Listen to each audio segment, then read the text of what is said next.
Gracias. Bueno, efectivamente, como dice el doctor Gutiérrez, vemos mucha patología abdominal dentro de la terapia intensiva. Desafortunadamente estamos más acostumbrados a ver pulmón, a ver corazón, y cuando se trata de ver el abdomen, automáticamente nos desentendemos, lo omitimos por completo. Entonces vamos a ver primero unas definiciones de síndrome compartimental y de hipertensión intraabdominal para irnos después a las nuevas definiciones. Poco ha cambiado a raíz de las primeras que se emitieron ya de forma más de consenso, pero sí han habido algunos cambios. Todos estos cambios surgen a raíz de un artículo que de hecho todavía no está publicado, que son realmente las nuevas definiciones de hipertensión intraabdominal. Se publicarán en teoría en unos 2 meses, ya basadas en evidencia y no tanto una opinión de expertos. Hay que recordar que la cavidad peritoneal está sujeta a la presión interna, exactamente igual como cualquier otro compartimento.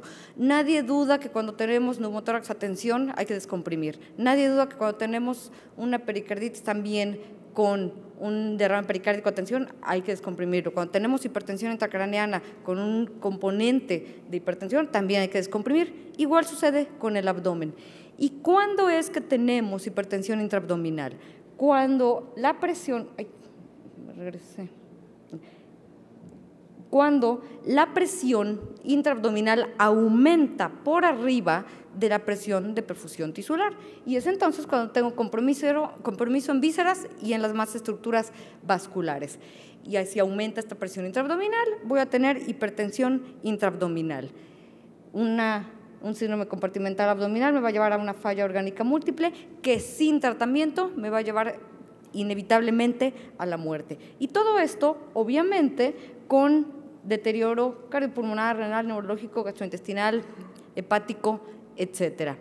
Y recordando un poquito de la historia mínima, no me voy a ir para atrás y vamos a hablar de las nuevas definiciones, únicamente recordar que no es algo nuevo, que ya desde 1863 había definiciones y había descripciones, sobre todo de la fisiología respiratoria que afectaban la presión intraabdominal, tanto Marey como Bert, y posteriormente, tampoco estoy hablando de algo reciente, se vio que cuando la presión dentro del abdomen compromete o impulsa o empuja a la vena cava, automáticamente voy a tener mayor deterioro.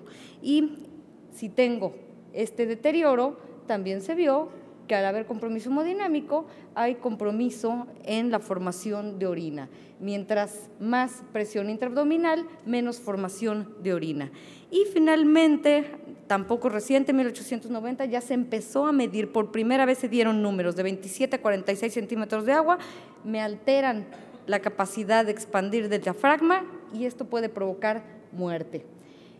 Como ven, realmente no estoy diciendo nada nuevo, todo es del siglo pasado. A principios de empezaron con múltiples estudios y empezó a hablarse de la presión intraabdominal, cuánto era normal, cuánto no era normal, se empezó a decir que era subatmosférica y bueno, es subatmosférica o puede ser subatmosférica mientras no tengamos alguna patología, mientras no estemos en terapia intensiva o si no tosemos, porque incluso con el solo toser vamos a incrementar la presión intraabdominal. Y obviamente va a variar dependiendo de dónde estemos midiendo esta presión intraabdominal. Se vio también que las presiones viscerales no son exactas. Para 1911 y 1922 hubo una serie de estudios, tanto de Emerson como Coombs, en donde ambos describen que la muerte cuando tengo hipertensión intraabdominal es de tipo respiratorio y Coombs dicen sí respiratorio, pero también hemodinámico, y no fue hasta 1923 cuando por primera vez se midió en milímetros de mercurio y se dio un número que correspondía con la clínica. 15 milímetros de mercurio me dan oliguria, 30 anuria. Y todo mejora con paracentesis. Por primera vez también se dio un tratamiento.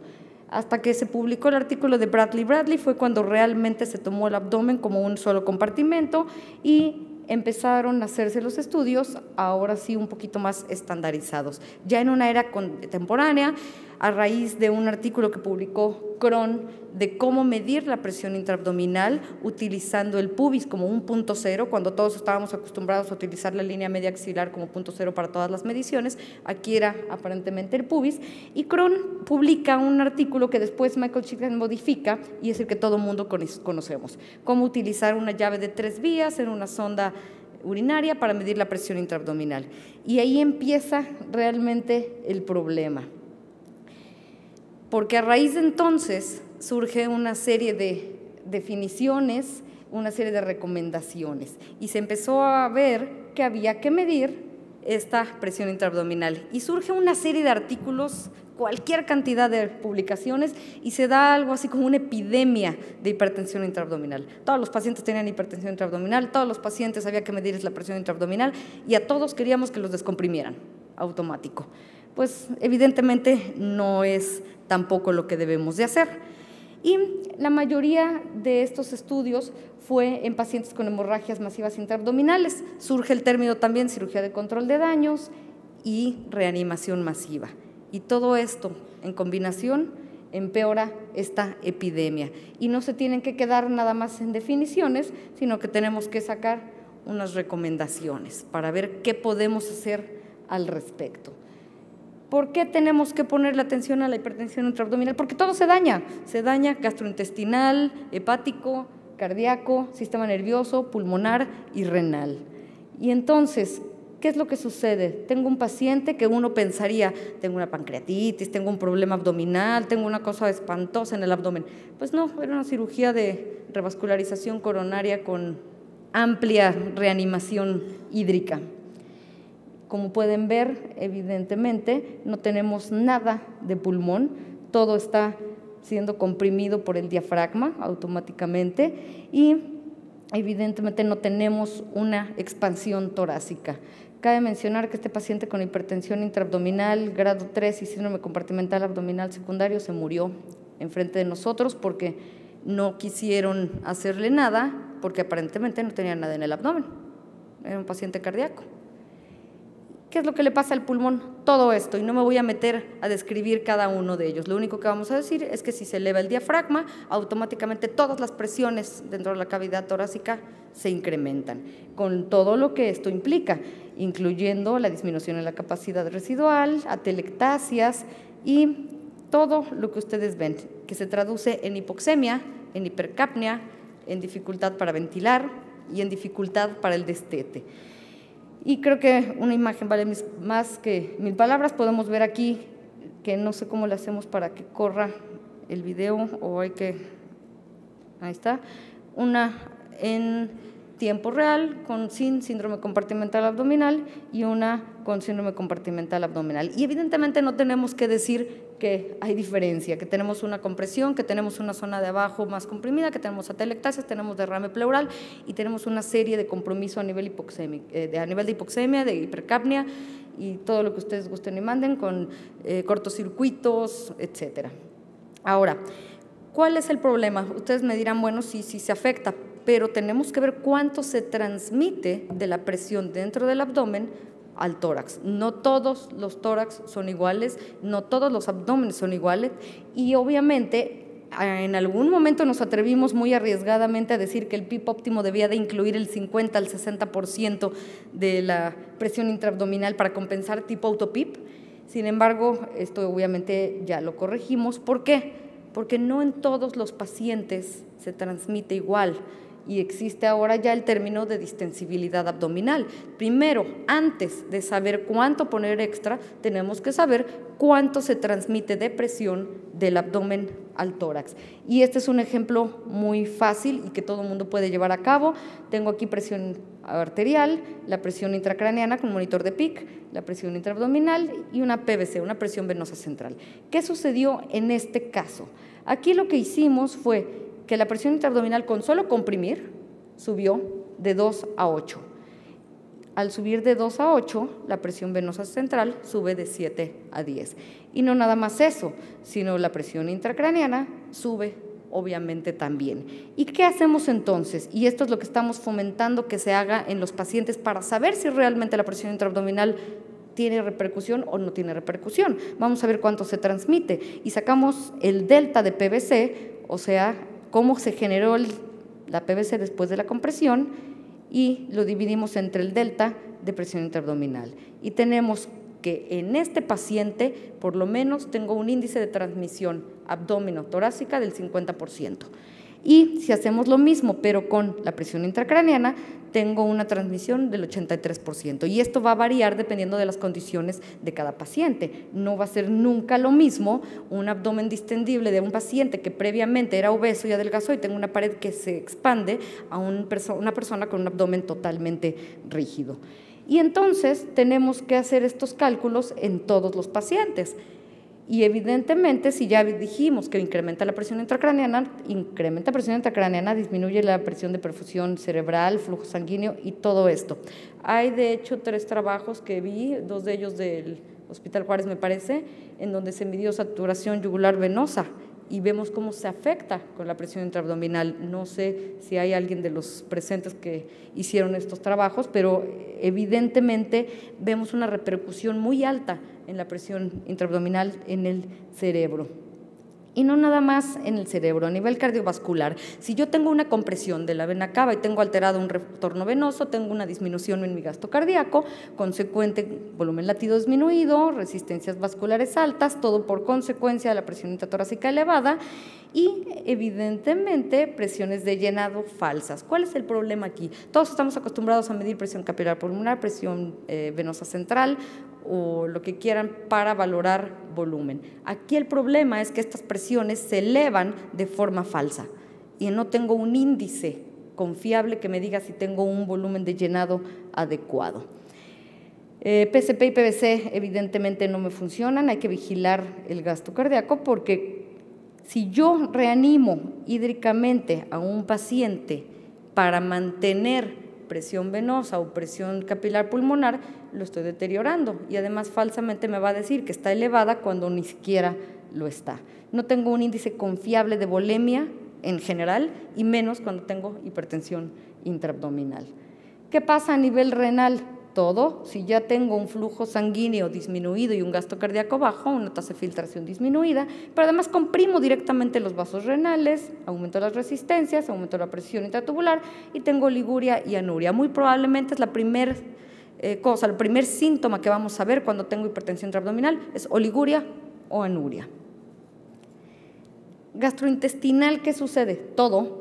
Tengo disminución del flujo esplácnico, hipoxia tisular, pero además yo lo reanimo, mucha agua, y entonces aumento la presión hidrostática intravascular, tengo más fuga, más edema, y todo esto me da una combinación de hipoxemia, acidosis y aumento en el ácido láctico que me va a llevar tarde o temprano a una falla orgánica múltiple. Y esta la podemos ver aquí en un esquema en donde tengo hipertensión intraabdominal y tengo hipoperfusión esplácnica, tengo hepática, isquemia, coagulopatía, hipotermia y acidosis y evidentemente si tengo esto tengo sangrado. Por otro lado tengo una acidosis en la mucosa, en edema, toxicidad y todo esto me va a llevar a falla orgánica múltiple. ¿Cuál es el problema aquí? ¿O cuál es el problema con todo esto? Panel de expertos, ¿quién dijo? ¿Por qué expertos? ¿Según quién?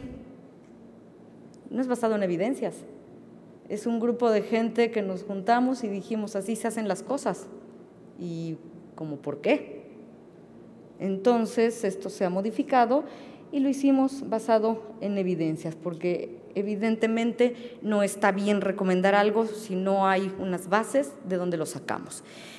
Primero, ha habido cambios en la reanimación hídrica. Ya tenemos las metas tempranas, ya no nos vamos a lo loco a reanimar, ya no nos vamos a pasar líquidos sin problema. Ahora tenemos una meta y cuando la alcanzamos ya no nos pasamos. Ha cambiado esto, tenemos metas tempranas. Hay cambios en la epidemiología y entonces ¿qué hay que hacer? Reevaluar estas recomendaciones. Todo el mundo conoce el sistema GRADE para las recomendaciones, en donde tengo los grados de recomendación, assessment, development y de evaluación. Lo conocemos por sepsis. Y entonces, ahora sí, basados en evidencias, se sacaron estas definiciones, ya no de expertos, basados en evidencia y basados en lo que teníamos de publicaciones desde 1823 hasta la fecha. Y tenemos definiciones sin cambio, que esas son las que ya se quedaron. Definición número 1, la presión intraabdominal es la presión contenida dentro de la cavidad abdominal. Número 2, este valor es de 5 a 7 milímetros de mercurio, recordando que se altera en la respiración y se altera en pacientes con obesidad. ¿Que la ventilación mecánica y el PIP me puede incrementar la presión intratorácica? Sí, y acuérdense que requiero entonces valorar la distensibilidad. Veo qué tanto afecta o qué tanto no afecta, pero con ventilación mecánica puede llegar a ser de 12.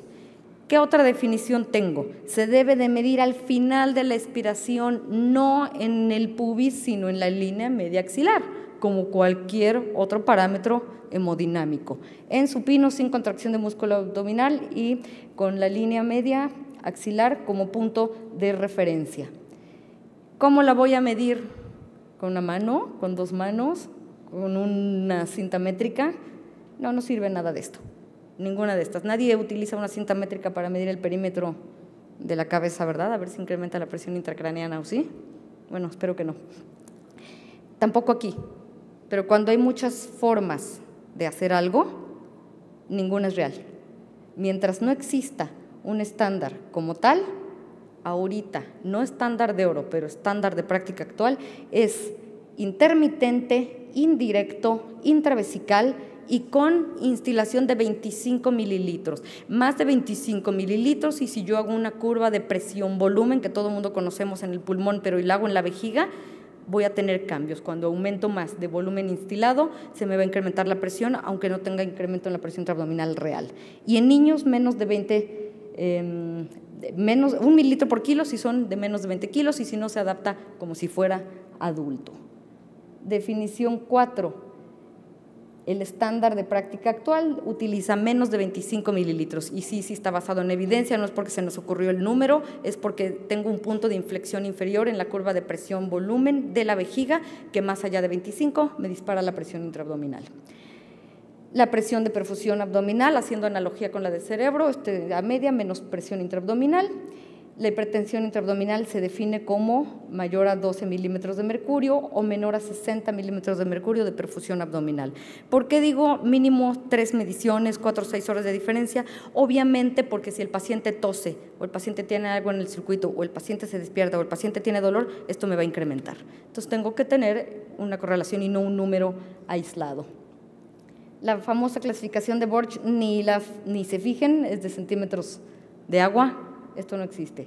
Esta es la definición que se debe utilizar, y tampoco son números al azar, son números que ya vimos que cada uno da diferente patología. Grado 1 de 12 a 15, 16 a 20, 21 a 25 y más de 25 es un grado 4. Tenemos una incidencia altísima, 17.5%, tienen en promedio 16 milímetros de mercurio en terapia intensiva.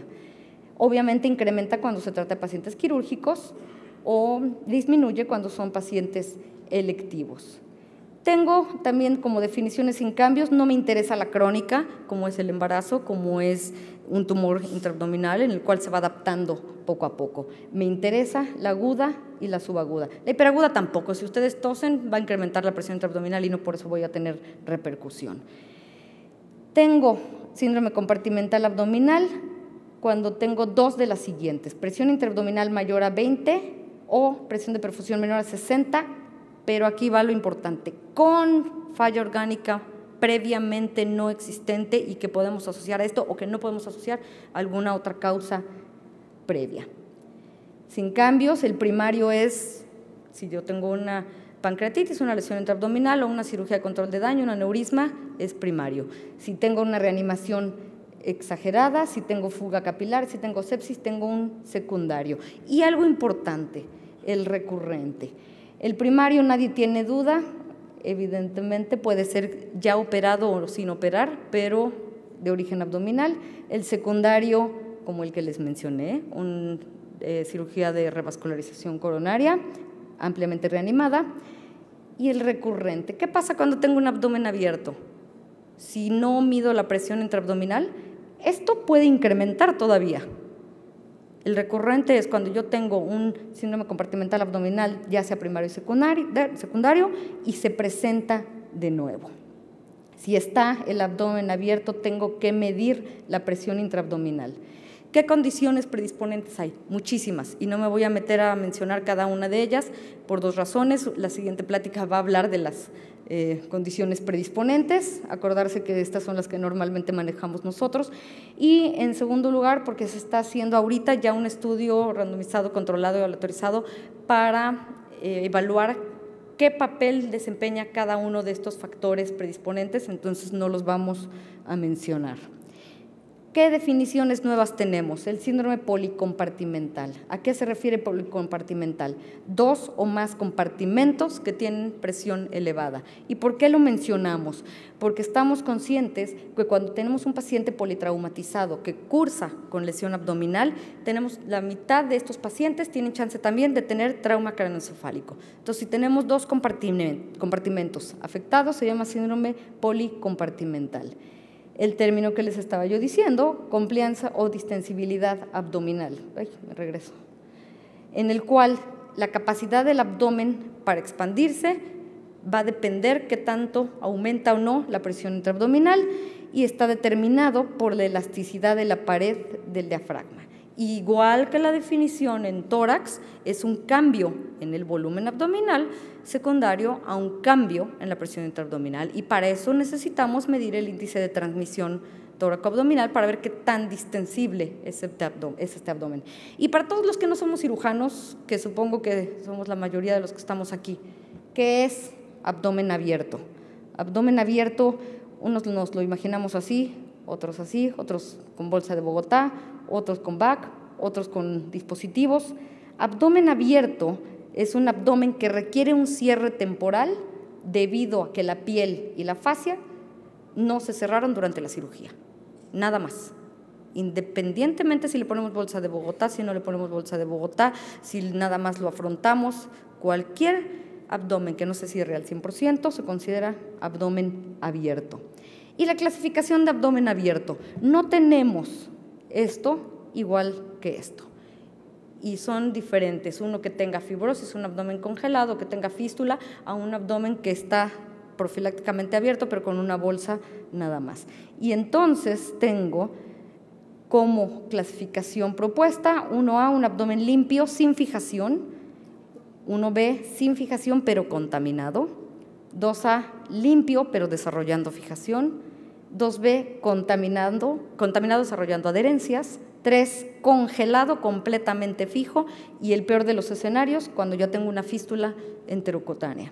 Y tengo un último término que es la lateralización de la pared abdominal, en la cual el paciente ya tuvo abdomen abierto y los rectos abdominales están perdidos, no tengo la anatomía como tal y se desplazan fuera de la línea media, y esto va a generar dos cosas: un abdomen que no funciona, que no va a servir para toser, que no va a servir para levantarme, que no va a servir para pararme, y 2, le va a generar al cirujano todavía un problema para cerrar.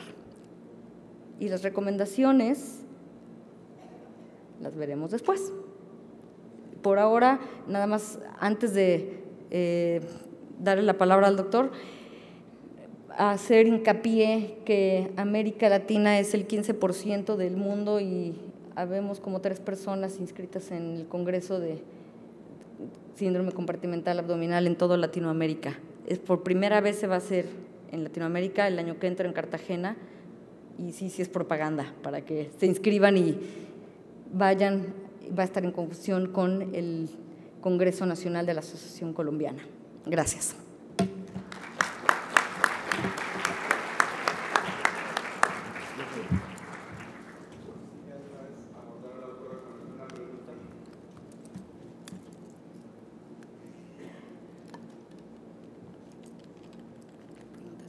¿O no se entendió o todo se entendió?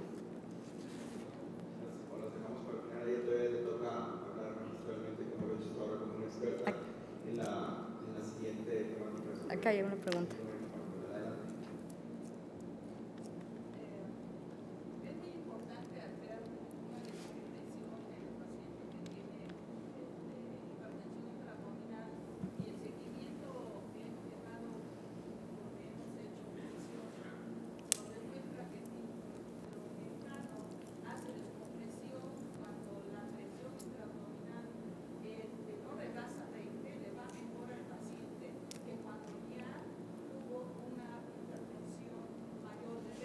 Claro.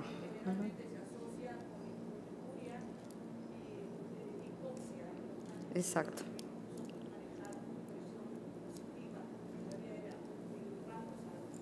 Eso es cierto, y de hecho lo ideal y lo que todo el mundo abogábamos al principio era abran los abdómenes y manténganlos abiertos.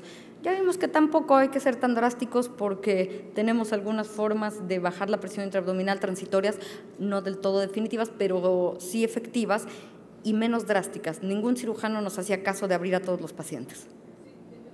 Uh-huh.